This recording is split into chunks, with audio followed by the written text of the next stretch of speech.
Good morning and welcome. We are really excited to talk to you all today and to welcome you to what we feel is by far our most important webinar at Union Square Practice that we've produced so far. And we all realize that this has been a extremely challenging and difficult and tragic time for us in the United States, for everyone. But particularly, we recognize the fact that the tragic deaths and murders of George Floyd and others have suggested to us that this is a time that we need to participate in a dialogue about this important topic. For us, what we know is that this trying time is not just about those deaths, but it reveals a long-standing history in our country of difficulty about talking about race. And at Union Square Practice, we want to be part of that discussion and part of that dialogue and part of having a proactive discussion about racial injustice in our country, not only as therapists, not only as clinicians, but as people, as humans. And so I'm really happy and really feel lucky to have my friend and colleague, Dr. Bukky Kolawole, with us today. I wanted to introduce Bukky, or Dr. Bukky as she sometimes prefers to be called. So Dr. Bukky is a clinical psychologist and one that I've worked with and collaborated on many projects. She's an expert on motivational interviewing and provides trainings on the technique of motivational interviewing. And she also heads up a practice, Dr. Bukky and Associates, here in Manhattan in New York City, where her therapists that she works with and herself specialize in many areas, including couples therapy and also working with gay and lesbian and questioning and transgender folks. She is an expert on cultural training and cultural competence and cultural awareness and diversity trainings. And Bukky and I have hosted and facilitated many trainings about these issues. But today is going to be a discussion as honest as we can make it between her and I, not as facilitators, not as really as psychologists only, but as two humans who are talking about this. And I'm gonna turn this over to Bukky in a minute because she has some thoughts to share with you all. What I'm asking everybody to do is that we're all scared, or scared is maybe not the right word. We're all activated right now, and including myself. And I'm asking that people really try their best to listen with open hearts, to know that we're going to try our best to be brave here. I'm speaking from my own perspective, but to really listen to your heart, to what Bukky has to say, and to the comments that I may make as well, and to open yourself to possibly learning more, to having a beginner's mind, however, wherever you think you are on the continuum of being aware of these issues. So with that, I'm going to turn it over to Bukky as she has some thoughts to share. Can you all see me? You got to turn your camera, Bukky. It's saying, I think David actually turned it off, so David may have to actually, there we go. Can you all hear me? Yeah, and see you now. Now, perfect. Thank you, Fader. So I'd be lying if I said that excitement is the primary emotion or the only emotion I'm feeling as we enter this conversation. And really what I'm going to invite us all, myself included, you, Fader, listeners, is really for us all to really be monitoring physiological arousal throughout this conversation. And as we start to notice, right, that things are sort of showing up inside of us, is to make the decision to take care of ourselves. So don't be surprised if I take a moment to catch a breath, because essentially what's necessary whenever we're having conversations about race is really trying to help ourselves stay in productive learning zones and help ourselves remain engaged in the conversation, right? Because essentially, to me, when I think about white fragility, I really think about it as unregulated emotions coupled with unexamined, like, conditioned beliefs about white supremacy that really functions to maintain white dominance. And it's something that I think both white and POCs, we all participate in. And so for me, one of the most dangerous things to me when I have conversations about race is this. And so I say this too, right? Because if I'm being completely 100% transparent, right, is the more white folks on this call, as you listen, um, and you are noticing like what's coming up for you, letting yourself get curious about the underlying thoughts, right, the beliefs that are supporting whatever emotional activation it is, and taking care of that, the less likely I am to get hate letters at the end of this thing. So really, so please hold this. um, I'm going to invite. It's a bit of, part of my longing here is, I thought a lot about this conversation and the importance of this conversation, and have some thoughts that I want to share. And what I'm going to invite you throughout the conversation is to pause me at any point, to chime in, to ask questions, to clarify, maybe even challenge me if it's not making sense. But Well, actually, Bukky, the one thing I just want to say is that, as you were saying that, I noticed that my heart rate was up, which I didn't even notice before. So I think, it's insightful and important, the comment you're making about we can't have a productive conversation if we're not in the right space, and learning about what's happening for yourself in these conversations to make sure that you're not dysregulated. Can you do me a favor? I think it would be helpful to just, for those people who haven't read the book White Fragility, but just to give a definition of what that means for people. Yeah. Yeah, and if I'm being 1,000% transparent, I haven't really fully finished reading the book, because I really, what I love about Robin DiAngelo, the author, I've seen her speak a couple of times. What I really appreciate about her has really been the way in which she kind of really speaks to white folks. And so, as somebody who clearly is not white, um, it's to listen to her voice and to hear her voice, right? But the message she said, Black scholars, people who have been doing this work, there's nothing new that she's sort of saying that people haven't been saying for quite a while here. So, white fragility to me is essentially, when you think about when we're in conversations about race, there is, when we think about sort of white folks, a lot of white folks are not informed about race, right? Our schools fail to teach properly.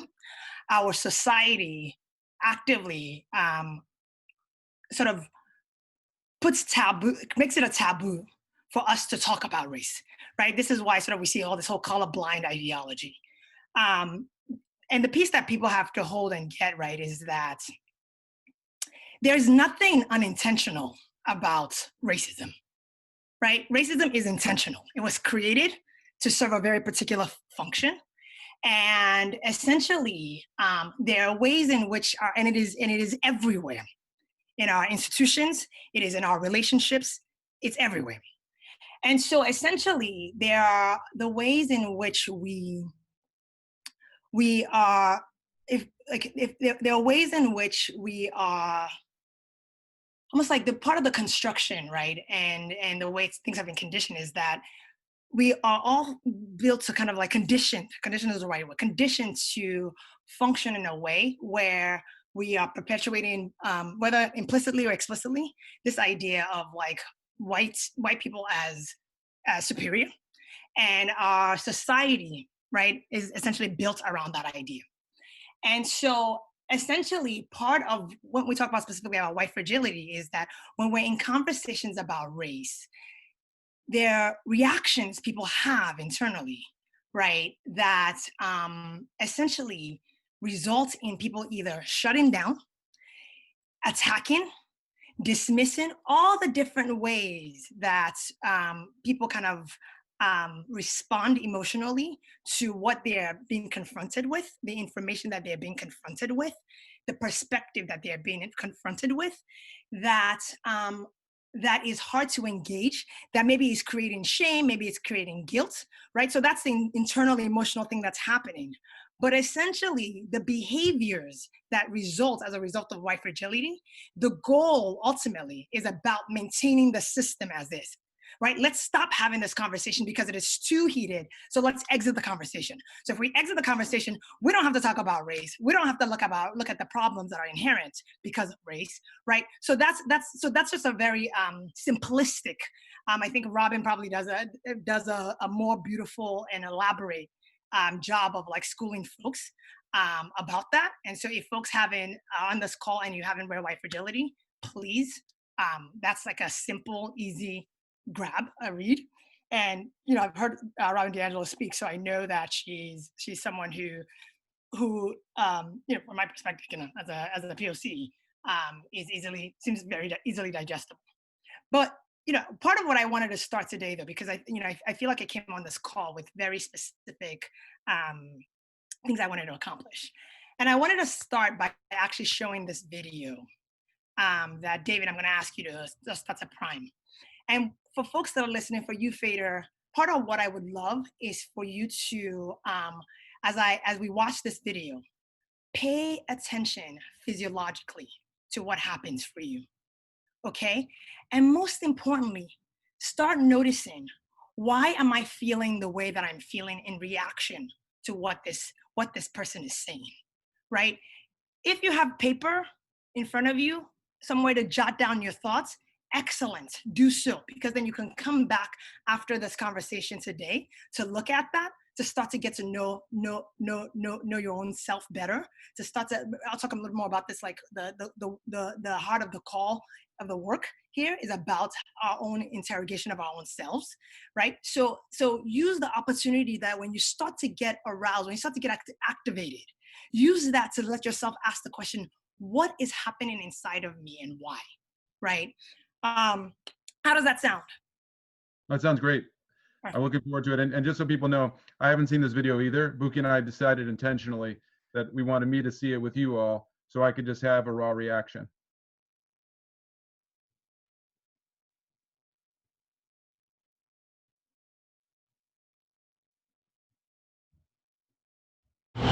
So I've been seeing a lot of things talking about people making commentary.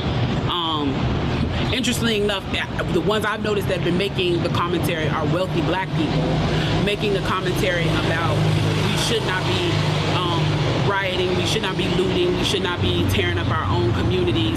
And then there's been an argument of the other side of we should be hitting them in the pocket. We should be focusing on the blackout days where we don't spend money.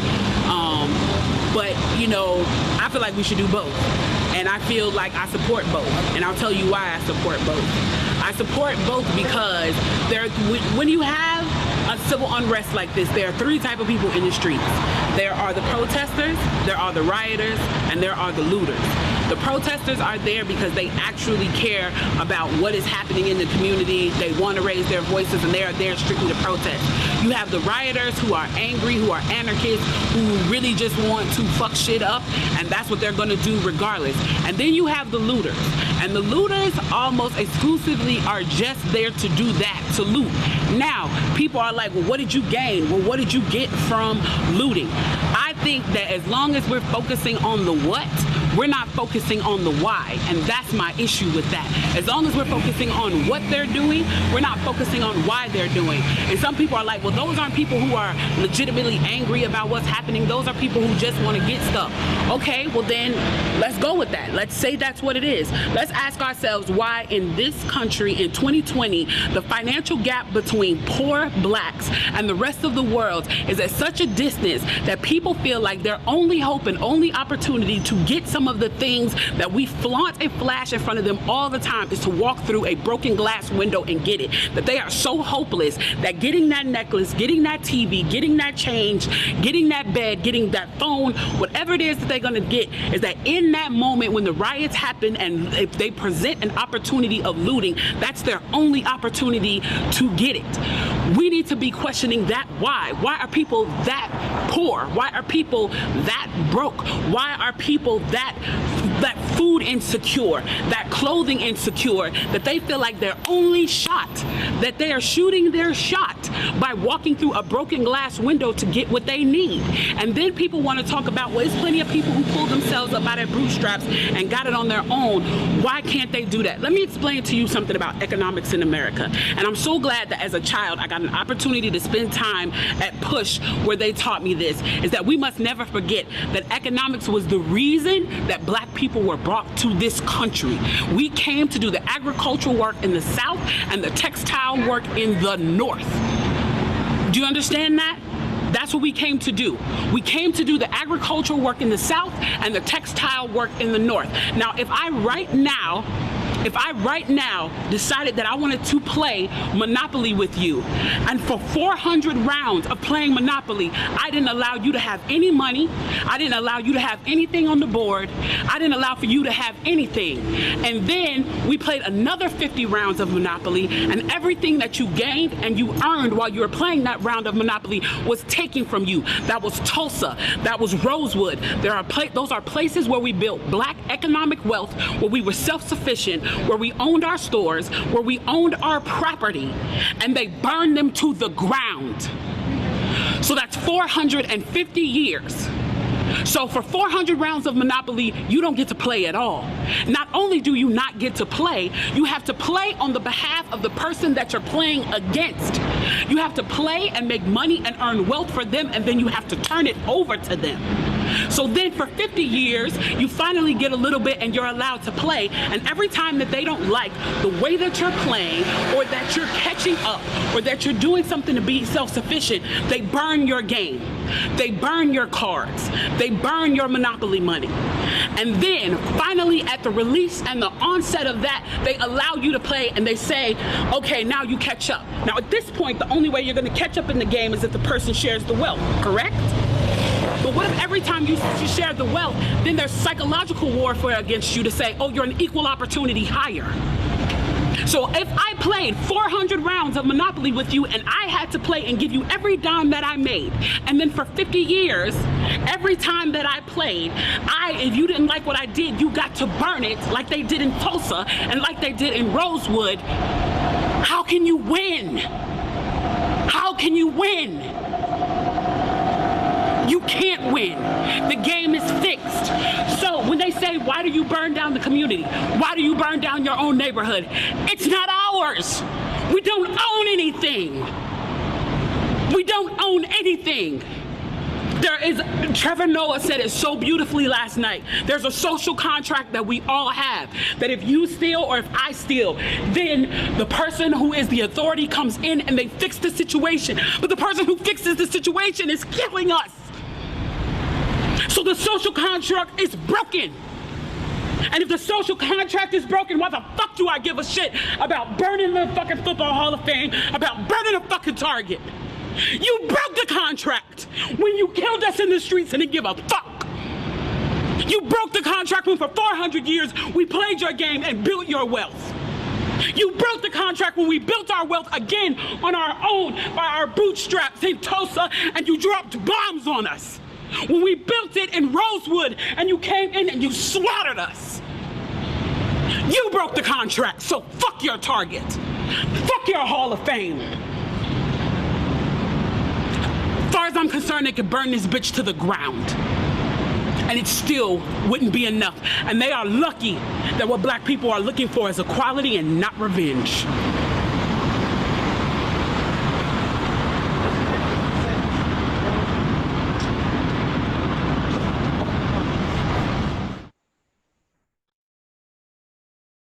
So Fader, just watching that, just help put words, what do you notice shows up like physiologically?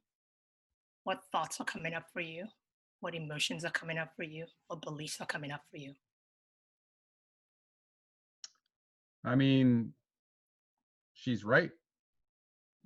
She's right. And I think that, the first thing I think, just following your earlier guidance, that I realize is that, I think she's right. And then I want to kind of go away from that message. And I think the reasons I want to go away from that message is, and you and I have talked about this, feeling overwhelmed, right? Like, what can be done about this tremendous injustice? I mean, the other thing I think about, Bukky, is that I read somewhere a speech that James Baldwin, the author, wrote, where he said, looting is a ridiculous term, because how can you, the person who's going in to steal a TV isn't trying to steal a TV. They're trying to say, fuck you, right? And that, to accuse or to say that someone's looting doesn't make sense, because they're already in captivity, right? What are they looting from? And so I think she makes a really strong point about looking at the why for behavior, right? That rather than the what. But I think the primary thing I feel is trying to fight through the sense of like, what can be done, about it, and figuring out, how you, as any person, but certainly a white person, what do you do to address it? And I think in some ways the fragility that people feel, or at least I feel, is like, everything she said is right. I mean, my perspective is that New York, which is my city, or I have great love for, was founded on the slave trade, right? This is the very city that we're in right now is founded not only the textiles, but even predating that. The wealth that built New York was built on that. So I think about that a great deal, and it's thinking about, like, well, if the game is Monopoly, what do you do as a white person now? So for me, right, what shows up for me is I go straight.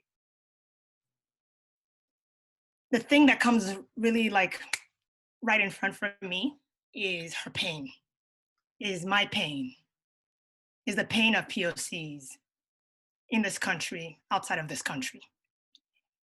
And, I did a lot,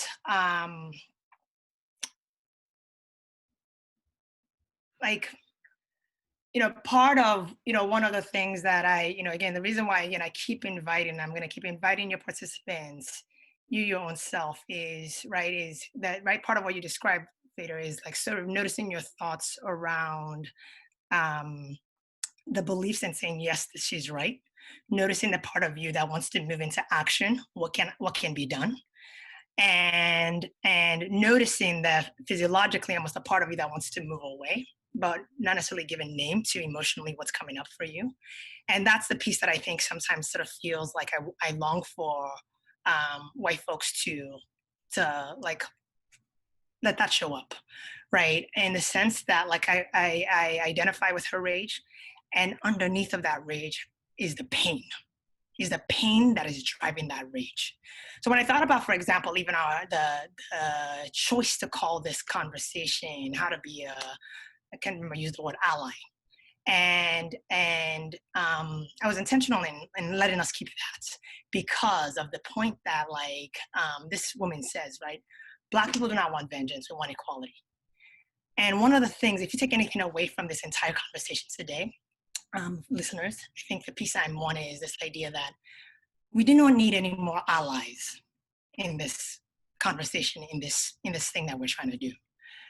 Allies, right, are people who support a cause and are, trying to throw their support around behind it, right? And dismantling institutions and systems of racism and the ways white people perpetuate personally mediated racism is not a cause. It is a moral obligation. Again, when I think about and this is the piece that I think is one of the things that I think is so sad, is how our schools are failing us in terms of not teaching us history. And they're failing our kids in terms of not teaching history. When you actually look at history and you look at text, first text, not people's interpretation of text, but text itself, it is clear how intentional. This is not accidental where we are. So I think that like, for me, one of the things that's very, very clear to me, as a Black genderqueer person, that like the ways in which, like, this system harms me, right? But one of the invitations, one of the things I want folks who are looking for what can I do, is this piece around, like, checking in about, like, for you, if as a white person, you are not actively doing things to disrupt the systems of oppression we have in this society, the ways in which you as a really good white person unintentionally perpetuate racism or intentionally, right? Essentially, if you are passive or you're just standing by and you're not on a day-to-day actively doing things, you are essentially complicit. You are complicit. So when there's a system that literally, right, you and I, no matter how much degrees we have, if there's a system simply because of this difference between our skin color that you benefit from and I'm subjugated by, that is not a cause. You should be bothered. So part of the things I'm going to almost state at the beginning of this thing is saying, we don't need any more allies, right? What we need, what people need, what we as humanity need, right, are white people who decide to be co-conspirators, accomplices, in saying, we want to dismantle this thing. I'm not okay living in this thing, right? Because when these systems, when our kind acts, I can't tell you how many text messages I've gotten, right, in the face of this thing, right, that are people crying on my voicemail, right? And again, I'm the number one emotionally focused therapist. Like, I'm all about the tears, but those tears are not from me, Fader. Those tears are for the people, right? So when you're checking in on folks of color that you've never checked in on before, right? You don't necessarily have relationships with. Who is it for? Is it for you? Is it for them? Right? So my point is, so one of the things is, so when this white man that calls me and leaves a voice message, apologizing, I don't even know what he's apologizing for, but leaves a voice message to me on my voicemail. But he heard himself cry, right? And like, I'm not mad at his tears, because his tears actually tell me about his humanity. His tears actually signal to me that he's bothered inside of his skin right now, right? But what doesn't feel so great, right, is about the way he used it, right? And I'll get into this a little bit more, but my point though is this: whether or not white folks want to acknowledge it, you benefit from this system.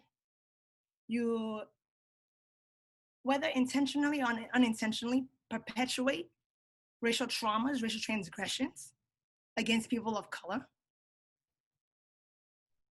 When you are present, you are alive while you see things happening in your community, in our states, in our country, that disrespect, humiliate, oppress, silence voices of kill people of color, and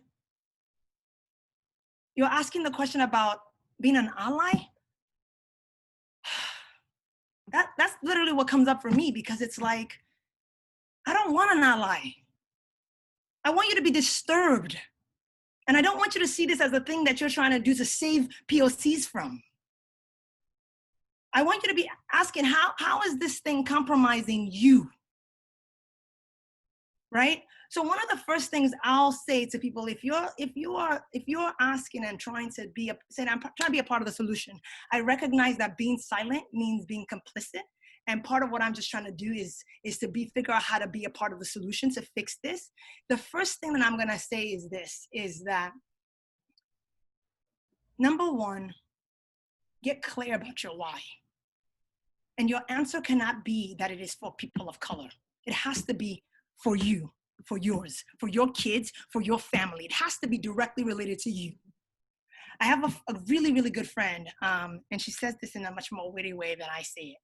But essentially the gist is that when she hears a white person talking about their reason they do this work, and it is about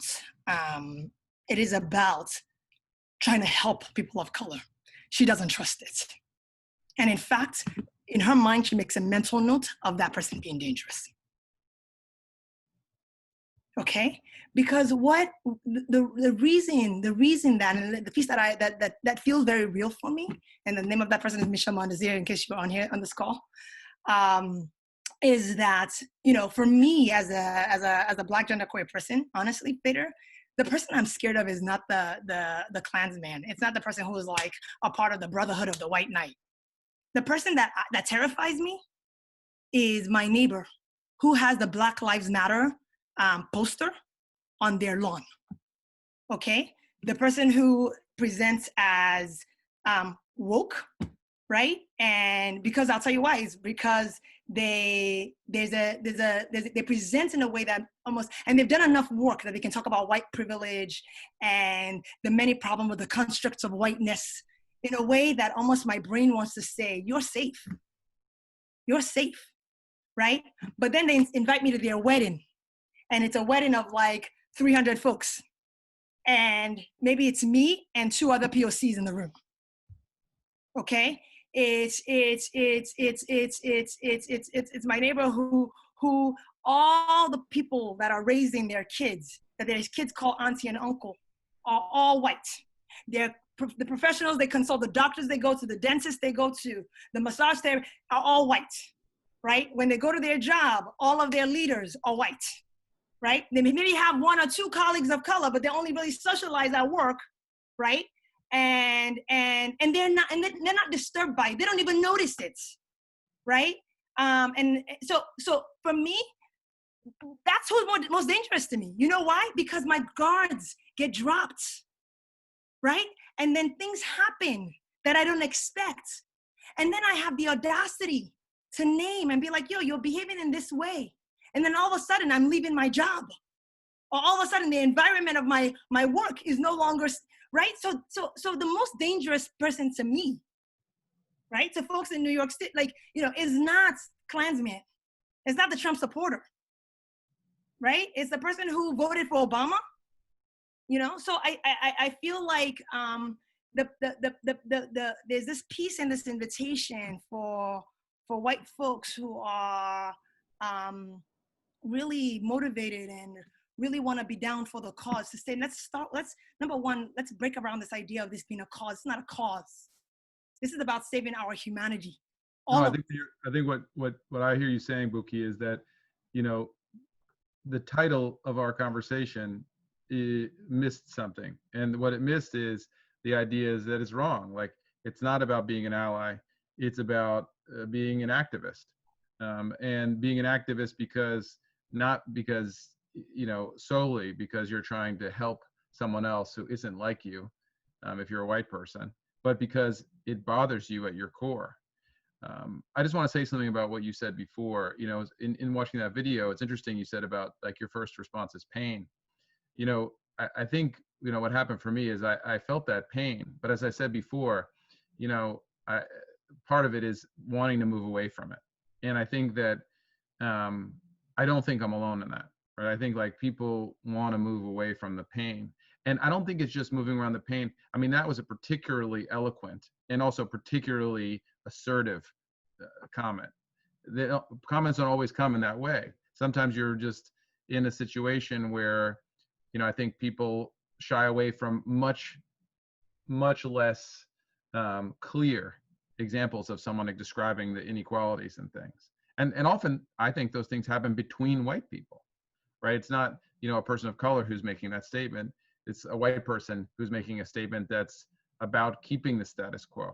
And I think many of us shy away from that because of avoiding the pain. Can I interrupt you? So can you say a little bit, right, and just get explicit about this? Like, when you look at, why do you want to get away from the pain? Why does your body not want to move towards the pain? Well, I think that a number of reasons. One is because, frankly, I just see these conversations all day long, right? Like, the quantity of people that I see who make comments that I feel like maintain the status quo is everywhere, right? It's constantly. And I think that at some point, part of it for me is the exhaustion of every time that someone says it, you know, commenting on it or something like that. I think part of it is just the human nature of trying to avoid conflict, that, you know, conflict that people have. And so I think that, you know, I probably, you know, I don't know, it feels like once a day on average, or at least a couple times a week, someone is making a comment in favor of maintaining kind of the race structure in the world. And I'm saying something, either if it's some kind of like microaggression atomic, you know, thing about, you know, someone just using the adjective black where I don't feel like it needs to be there, in describing something, to just straight up reinforcing a stereotype, or someone, you know, on the other side of the Colin Kaepernick debate. But, you know, I think part of it is exhaustion. And then part of it, I think, you know, I see someone actually said guilt.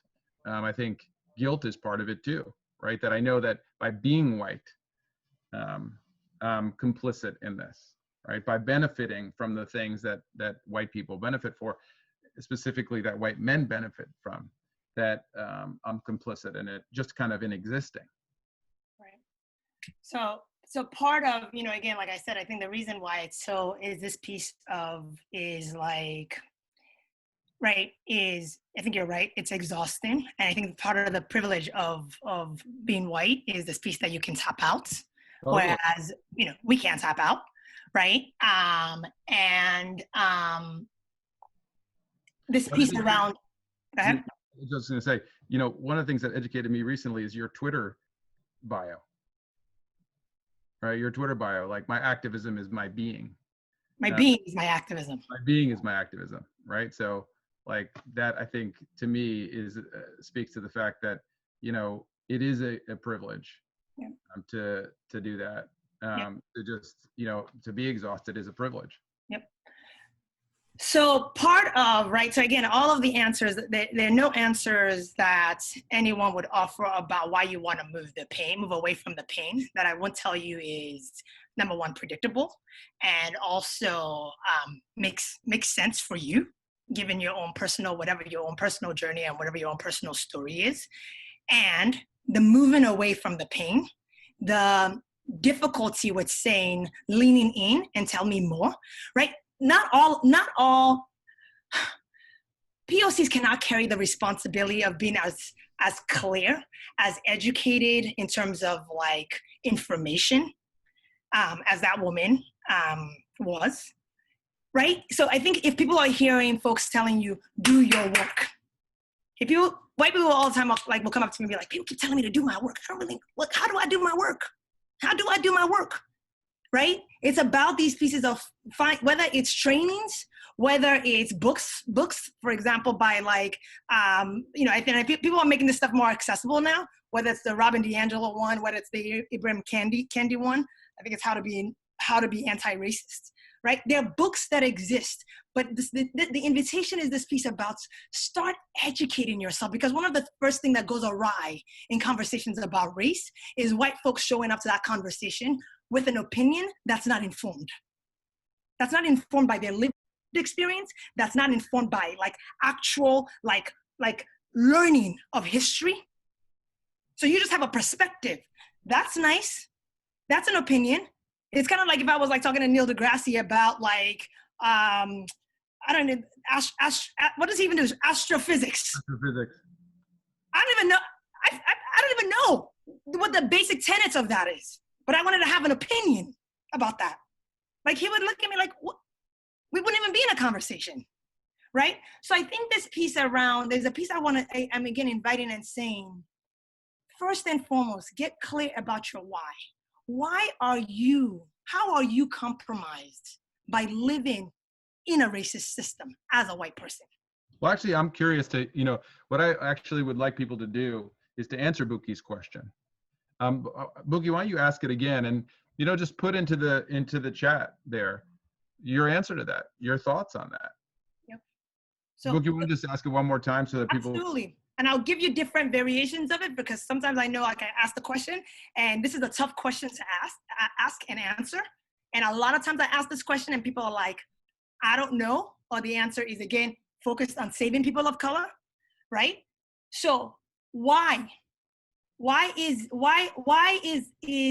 racial equality important to you? In what way does living in a racist society and upholding white dominance, how does it compromise you? How does it affect your children, your relationships? Why can you no longer continue to maintain status quo? How is actually maintaining status quo a threat to you and yours? So I'll let people, write into the chat box. I mean, one of the things I'll say as people are commenting here, I think people are already starting to chime in a little bit about that, is that I know that people are scared about this. One of the things that, as Bukky, you were saying, hey, the title's wrong, is I felt another surge of like, oof. It was more of like a surge of heat up my back, right? Oh, wow, like here we are talking about this and the title of what we're talking about is wrong. And I think one of the things that I try to do there is just to be able to realize that this is a learning experience, right? That my job here on this call is to get better, right? And my job is to do a better job at listening and hearing what you're saying in some way. Mm-hmm. And I think, what I would just say to people who are not writing in is to ask yourself why you're not writing it, right? So if you're not answering Bukky's question now in the chat, is to think about the reasons why you're not doing that.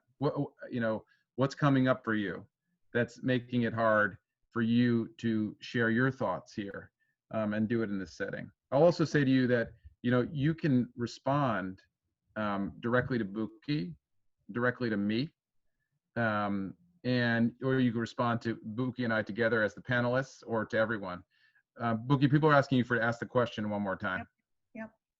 In what ways does living in a racist society, maintaining white dominance, in what ways does it compromise you? Like, why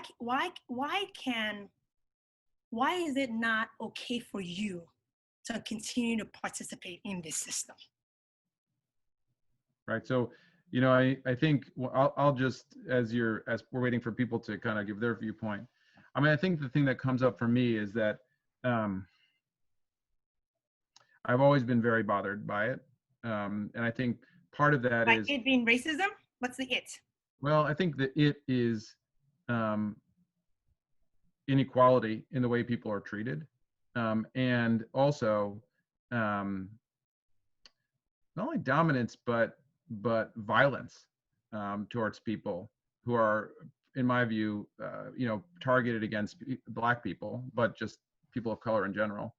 And that I think part of that is just the sense that there's a quote, like, I can't remember the exact quote, but it's like, today they come for, this person, and tomorrow they come for another person. And so, when I think about my family, and I think about my kids, and I think about the world, I just think it's just my duty to make sure that if something can happen to anyone, it can happen to me, it can happen to my family. And I think part of the idea too about this is just the value of human life. I think that's part of it. And I think part of it, honestly, is the fact that just growing up and witnessing things, and just seeing them for myself, the emotional impact of seeing people close to me treated in a certain way that I wasn't treated, and just knowing on a gut level that was wrong. I think that has influenced my view of all these things. So let me add, go ahead. No, I think the other thing is just, like having done workshops with you and seeing, I think I live in a relative bubble, right, compared to the rest of the country, right? But going to different places and seeing that it's, many people are far behind this conversation, if not, in my view, most. So this sense of duty to kind of to reach those people. Mm-hmm. So again, if you and I were kind of in the conversation, and I didn't sort of have like some specific other things I wanted to kind of get to here, right? I would actually push you on your response to say it doesn't feel personal enough to me yet, right? In the sense that it's still like, I hear all of the ways in which you feel disturbed, and also it not being clear yet to me. Like almost like why, maybe what I'm looking for is like an urgency in your why, right? I think the big piece that I just want folks to like leave this conversation with, if nothing else, is that if as a white person, right, like you cannot be spared living in a racist society where you as a white person, you're winning, right? Or the winning of folks that look like you requires a knee on my neck. Like, how can your humanity not be affected? I keep thinking about this man who murdered George Floyd. And I'm like, if your humanity is not affected, then you're dead. Your soul's dead. For the folks who watched, the police officers who watched. So I think this piece is saying, like, if you are not able, don't judge. It doesn't mean you need to judge yourself. It means this is the place where you have to start your work, is getting clear about your own why, right? Because, like I said, this is not a cause, right? Like, your humanity should be affected. And if it's not, let's get curious about why. I trust that you have good reasons inside of you around that. The other thing I wanted to talk about really quickly. Let me respond to that, Bukky. Yeah. And I think this goes to the feeling of, I mean, look, the other day, you know, my daughter was going to a protest. I was talking about with her, and I wept, right? I wept. And when I think about why I wept, I think, as I said before, something is kind of walled off for me, right, in this. And that, this runs deep for me. I mean, really deep. But, and I think it's important to say it, because I know that for a lot of white people, my experience is that they're stuck, right, in their mind and their feelings about this. And that, I think your point is really super important, is to try to push through that, right? To try to push through whatever that wall is. For me, this conversation is about, it's for me too. I'm not doing this conversation just for everybody, for the couple hundred people that are listening. I'm doing it for me, right? I'm doing it because I know that I need to be on this, exposed in this conversation, to kind of activate myself. So I think what you're saying is really true. And I think, I guess what I'm saying is, it's really required to push through the kind of CNN, deluge of this. Yep. And really, ask ourselves this. Yep. I want to see what, clearly, we have time for some other topics here, but we have a lot of feedback from people. Do you want to take a look at this, or did you want to go somewhere else? I honestly, I want to go somewhere else. And it's not to mention, maybe perhaps what this tells us is that there's a hunger that people want to continue the conversation, and we collect that. But there's additional pieces I just want to put on the table here for folks who came to the, some people came to this conversation and they're like, I already got number one.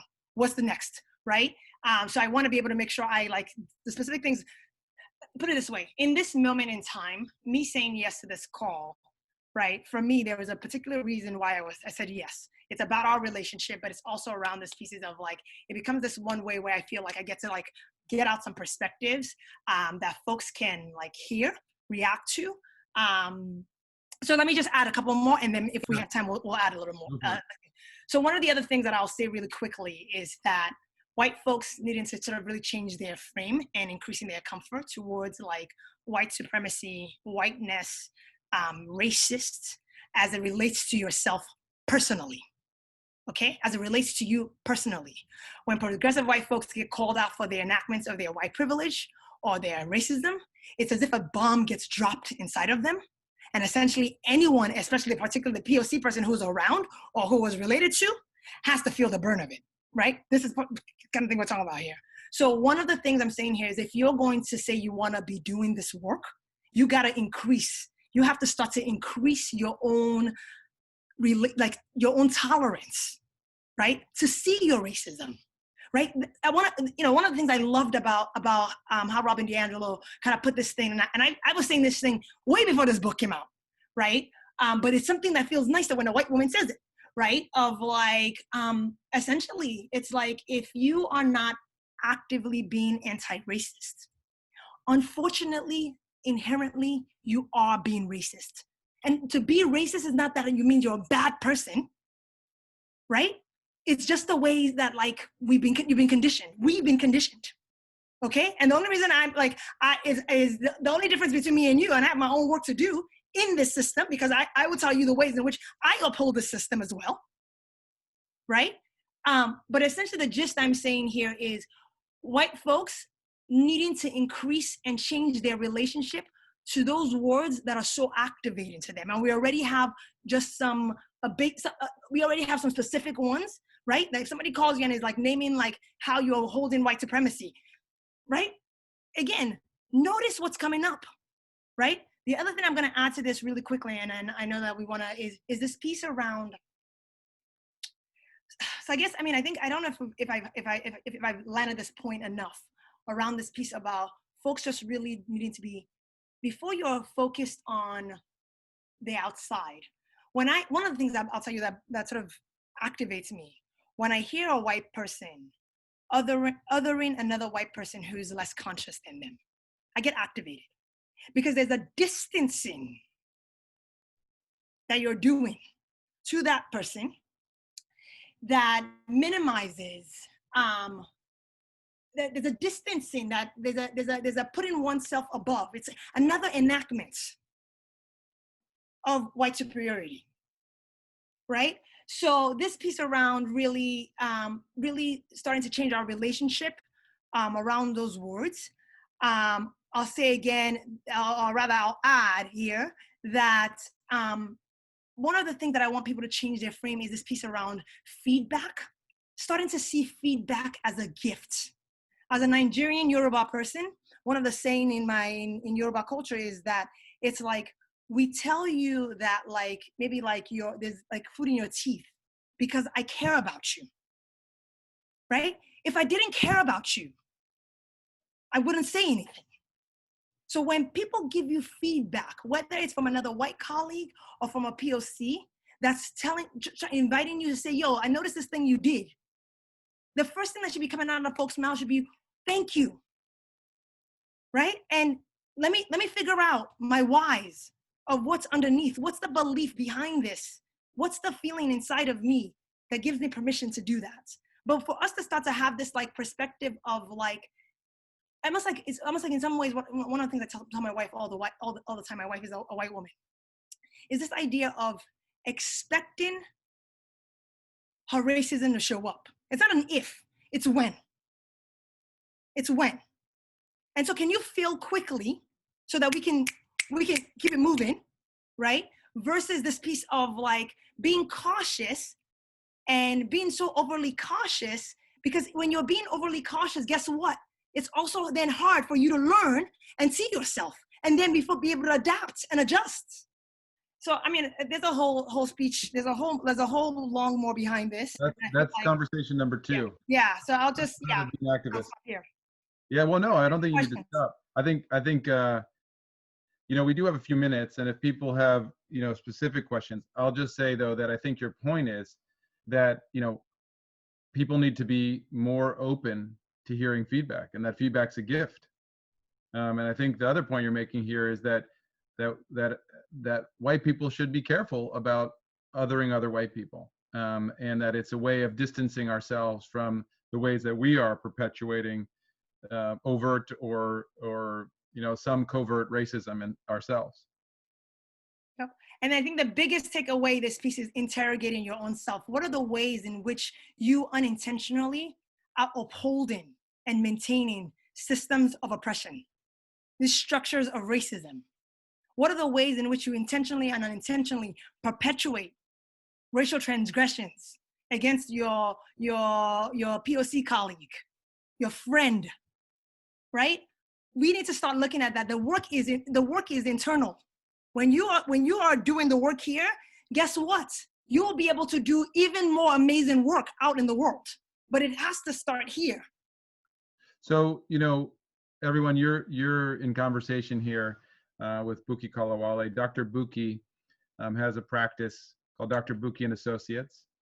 Relationship HQ, actually. Oh, it's Relationship HQ. Yep. Relationship HQ. And Relationship HQ specializes in many things, Bukky, why don't you just give us a sense of what happens at Relationship HQ so people know who you are? Well, so essentially, Relationship HQ is a place that is focused on cultivating human connection, so that essentially anyone we serve feels seen, whole, and celebrated. And what we do is we offer a menu of experiences to strengthen people's interpersonal relationships. That's a relationship with your own self, as well as your interpersonal relationships across professional and personal domains of life. And we do that through psychotherapy. We do that through coaching. We do that through workshops. And so one of the things that's really exciting that folks on this call might be interested in is that literally next week, we're launching one of our coaching services. And the person we're bringing on, his job is actually focused on helping people organize their own racial consciousness. So for folks who are interested and invested in doing this work and know that they need support, right? So he's somebody who would be someone who'd be happy to take you on as a client and support you in not only thinking about your own who you are, what your own purpose is, what you identify as your own racial equity belief statement, but also helping you start to actually take action. Right? Because there's one thing around like doing all this work, getting more centered, all of that. But then the question is then what are you doing as a result of it? Right? Because the piece that's required is the making movement, it's the shaking things up, right? And so if that's something that's of interest to folks, you can contact me at drbukky@myrelationshiphq.com. Or you can send an email to hello@drbukkyk.com. That's DRBUKKYK.com. So and David, maybe you could just put together a slide at the end if we don't have one to make sure that people have Dr. Bukky's contact information. And when I started this conversation, Bukky, you pointed out that I used the word excited. And, when I think about why I did that, I think largely is because of, as you said, physiological arousal, that I was activated, right? And that, this is a conversation that I think for most people, and for, good reason, gets them activated. And then I think one of the points you made is to be aware of that for people and make sure that you can be in a learning space so you can really listen. The other reason I did say I was excited is because I am excited about what you are talking about. I'm excited about what it awakens in me and always has. And I'm excited that it can hopefully, awaken the couple hundred people who are listening here to think about what your why is and think about what you're going to do next to be an activist, to be part of this movement at really creating real equality for people. Bukky, I'm going to leave it to you to kind of close down our conversation for now, and just to let everybody know that I have the sense that we may have another one. Yep. So what I will say to you, and really today I really sort of focused and on white folks who are on this call, is it is understandable if you feel scared. It is understandable to me if you feel guilt. It is understandable to me if you feel shame. It is not a sign of you being a bad person in any way, right? Those are all of the signs of your humanity saying, please do something. So then the question then really becomes about what are you going to do? And to be finding whether it's other white folks who are more advanced in their work, whether it's paying for coaching from racial consciousness like coaches or DEI consultants that exist. The feelings you have make sense, and right, it's okay for you to take care of those feelings if it also means that you are going to be doing the work of dismantling it. And the it I'm using here is our systems of oppression, the systems of racism that's inherently built into our existence. So I'll stop there. Thank you all for listening to me here. Bukky, thank you for coming, and thank you for being so honest, and for being willing to have this conversation with me, not just in front of all these folks, but last night and all the times that we have before. I appreciate it. I've learned a lot from you and continue to do so. Thank you. Everybody, you can reach Bukky at the website here, www.drbukkyk.com. Or this is the right email, Bukky? We can use this one. Other one is Dr. Bukky at myrelationshiphq.com. So we'll look forward to continuing this conversation both here and in our own homes and with each other. Thank you, everybody, for tuning in. Wish you the best.